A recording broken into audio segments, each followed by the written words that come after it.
প্রিয় পুত্র, আল্লাহ আমাকে স্বপ্নে আদেশ দিয়েছেন তোমাকে কুরবানি করতে। হজরত ইব্রাহিম আলাইহিসসালাম ও ইসমাইল আলাইহিসসালামের ঘটনা।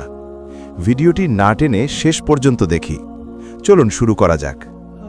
কুরবানির মূল সূচনা হয় হজরত ইব্রাহিম আলাইহিসসালামের মাধ্যমে। ঘটনাটি সংক্ষেপে এভাবে বর্ণিত হয়েছে। স্বপ্নের নির্দেশ।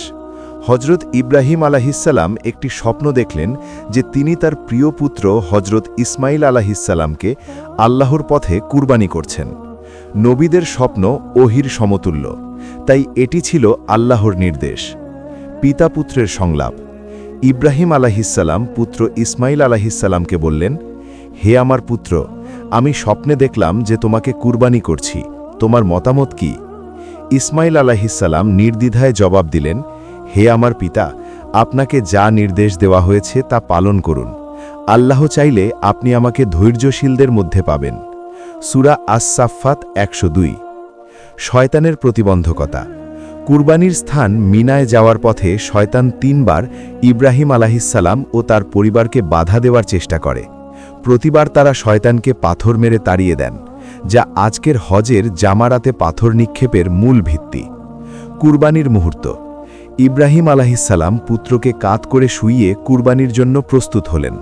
ঠিক সেই মুহূর্তে আল্লাহ তাআলা ডেকে বললেন, হে ইব্রাহিম, তুমি তো স্বপ্নকে সত্যি করে দেখালে, এবং বেহেশত থেকে একটি দুম্বা পাঠিয়ে দেওয়া হলো।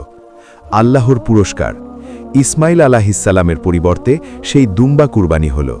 আল্লাহ ঘোষণা করলেন এটি একটি মহান পরীক্ষা ছিল, এবং এই স্মৃতিকে পরবর্তী প্রজন্মের জন্য চিরস্থায়ী করে রাখলেন।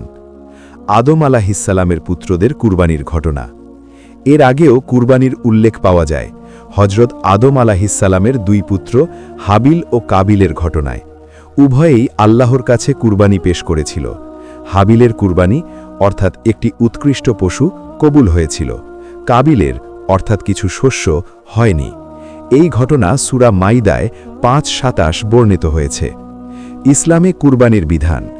হজরত ইব্রাহিম আলাইহিসসালামের এই মহান ত্যাগের স্মরণে প্রতি বছর ঈদুল আজহার দিন অর্থাৎ 10 জিলহজ মুসলমানরা কুরবানি করেন।